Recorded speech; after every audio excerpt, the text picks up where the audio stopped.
Pendant 10 ans, il a fait de la Turquie un modèle pour de nombreux pays du Sud, pour de nombreux pays en voie de développement, forte croissance économique, enrichissement d'une partie de la population, construction d'un État moderne et plus démocratique. Mais depuis un an, la situation se dégrade pour Recep Tayyip Erdogan. Il y a eu les manifestations sanglantes autour du parc Gezi à Istanbul.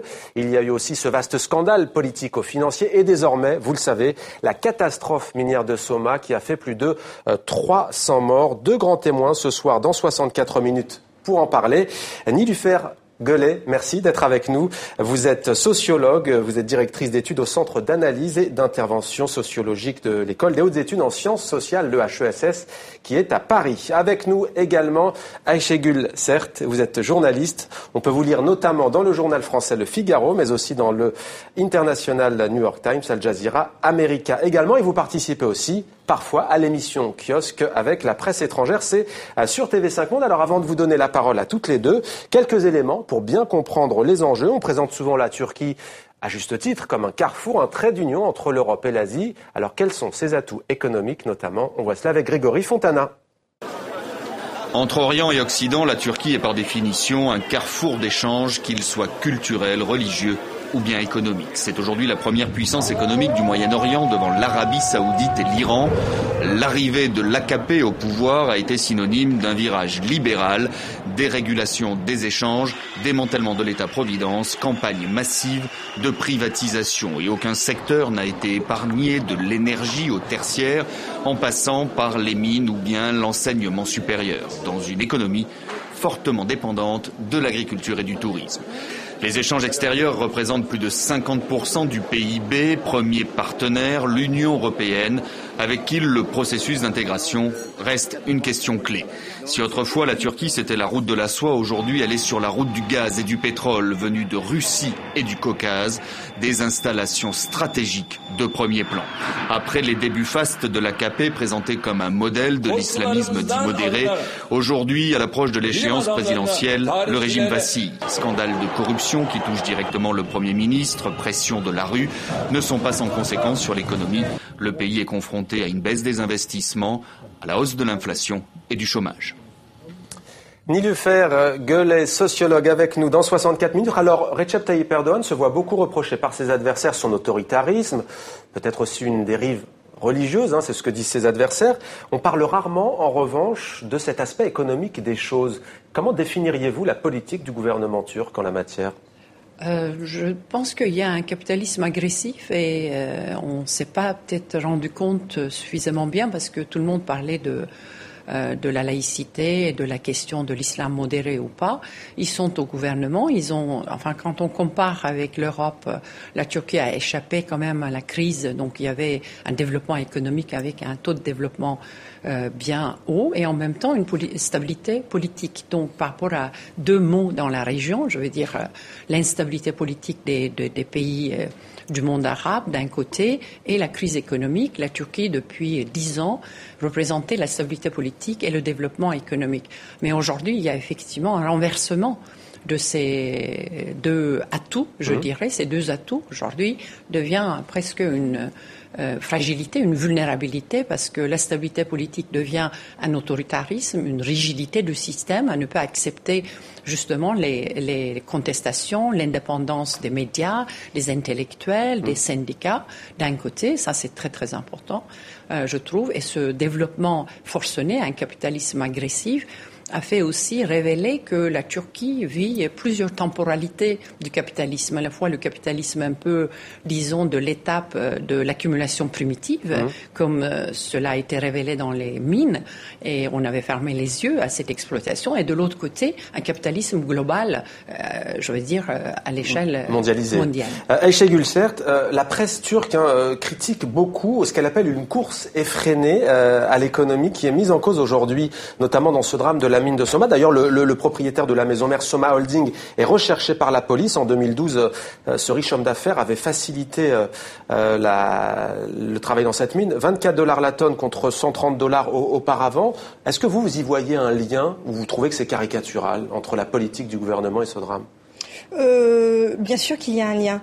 Parce qu'en Turquie, ce qui se passe maintenant, c'est qu'on voit, je pense qu'on l'a vu un petit peu avec Gezi l'année dernière, où le gouvernement poussait pour qu'il y ait de ce parc une espace qui deviendrait un centre commercial, avec Soma qui a été privatisé en 2005, donc le mine, où on a vu où il y a, comme disait Jennifer, il y a une agressivité dans tout ce qui est capital, mais on pense qu'au profit. Et à la fin, bien sûr, que c'est le peuple qui paye pour ça. Et en Turquie, comme dans d'autres pays, il y a des liens très forts entre le gouvernement et les patrons.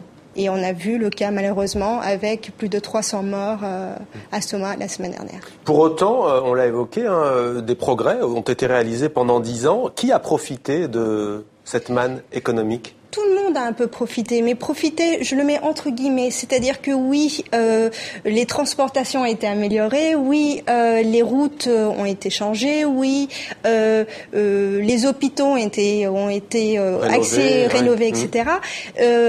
Mais en même temps, il y a beaucoup de choses qui n'ont pas changé, et j'aimerais, si possible, le ramener à nouveau à Soma, dans le sens où on est quand même en Turquie le premier pays en Europe et le troisième dans le monde entier, où on perd le plus grand nombre de travailleurs dans des espaces, que ce soit les mines et autres. Dans l'industrie.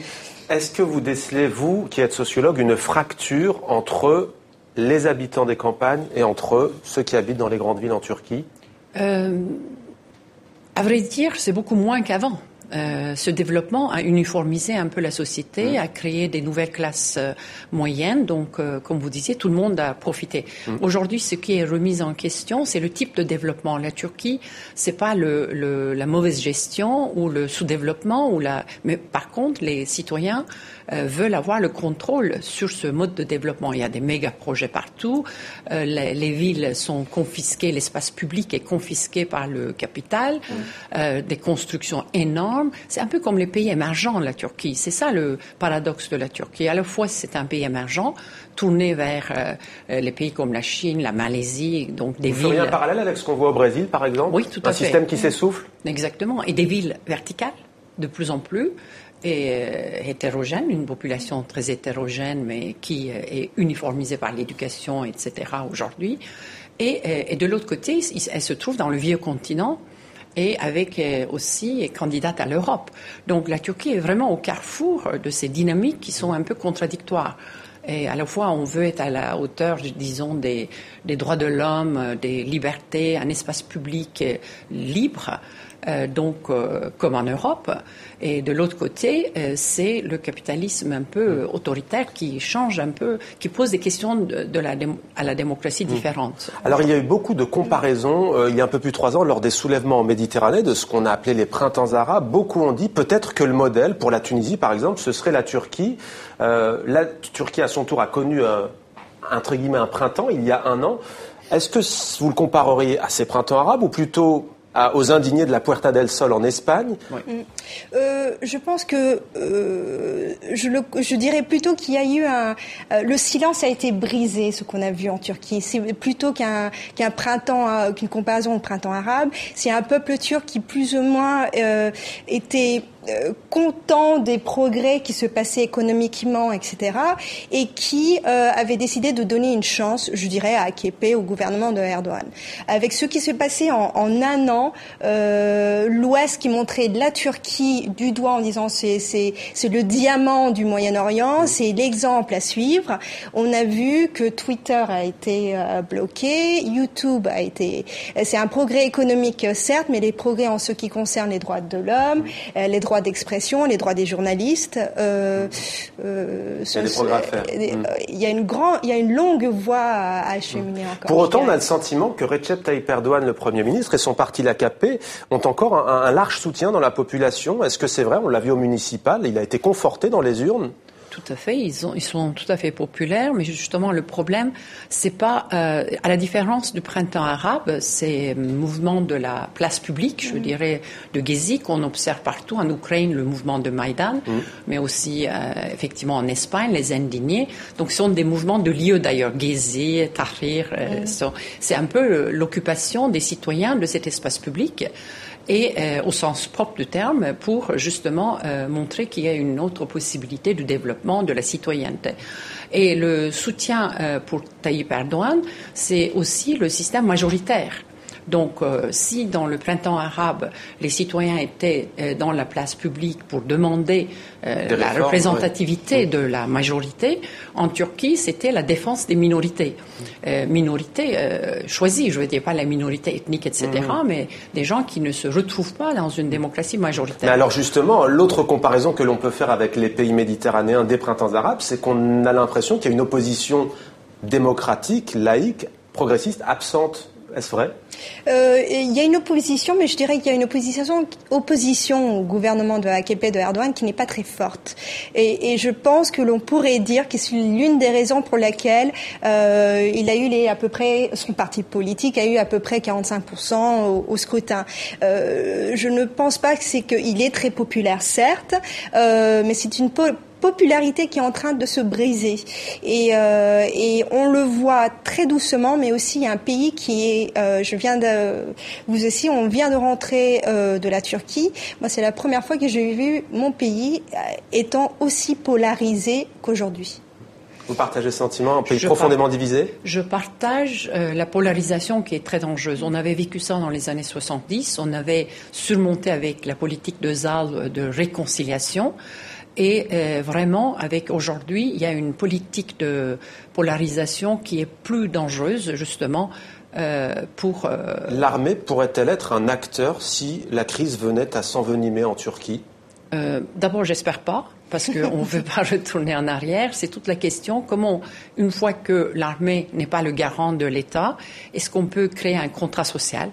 Donc, la Constitution, justement, était importante, ça n'a pas abouti. L'Union européenne était aussi importante parce qu'au fond, la Turquie, sur plusieurs fronts, avait raison. La vision de la Turquie était bonne pour l'adhésion à l'Union européenne. Toute la société civile s'était mobilisée. Par rapport aux pays arabes, la vision était juste aussi. On ne voulait plus les pays, justement, les régimes dirigés par les dictateurs. Pour la Syrie également. Mais la vision peut-être avait été juste, mais on a échoué, comme le monde entier d'ailleurs. Il faut faire très vite, il faut faire très attention avec aussi l'armée, dans le sens où oui, elle a été un peu déstabilisée et calmée, mais il faut faire très attention que la Turquie ne devienne pas un État policier. Et en ce moment, avec ce qu'on voit, j'ai peur qu'il le devienne assez rapidement.